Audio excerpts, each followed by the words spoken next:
Au cabinet médical du Mistral, Jennifer, Diane Dassini, reçoit la visite de Samuel, Iñaki Lartigue, et de son beau-père. Elle est ravie de faire sa connaissance. Ce dernier lui lance: « Depuis le temps qu'on attendait quelqu'un comme vous pour Samuel, ça fait vraiment plaisir. » Jennifer est flattée.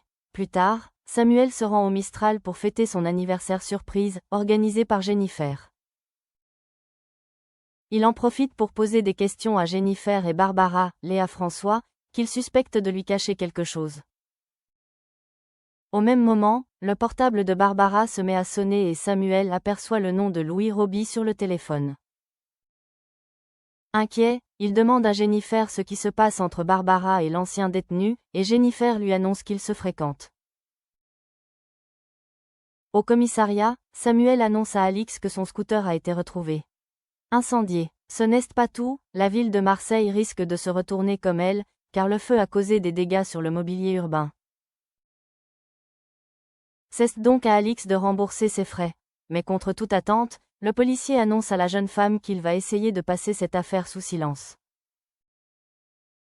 Puis, il lui laisse son numéro afin de le contacter en cas de besoin. La jeune femme le remercie pour son aide. De retour à la résidence Massalia, Alix apprend une seconde mauvaise nouvelle. Elle a reçu une lettre de mise en demeure pour loyer impayé concernant son logement situé à Aix. Elle explique son calvaire à Vadim, Léo Mazo.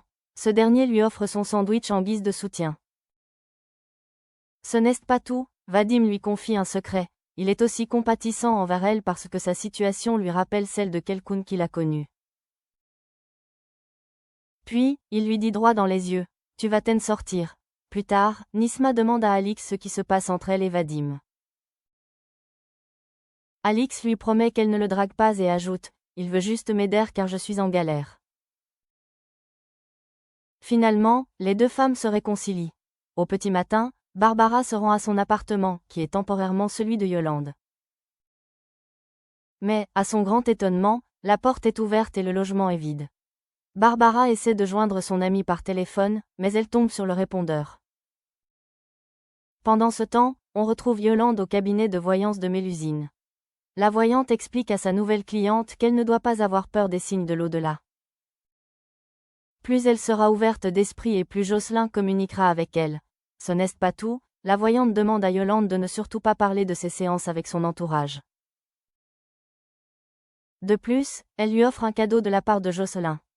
Il s'agit d'une broche en forme de papillon. Quelques heures plus tard, Yolande est de retour, au grand soulagement de Jennifer et Barbara.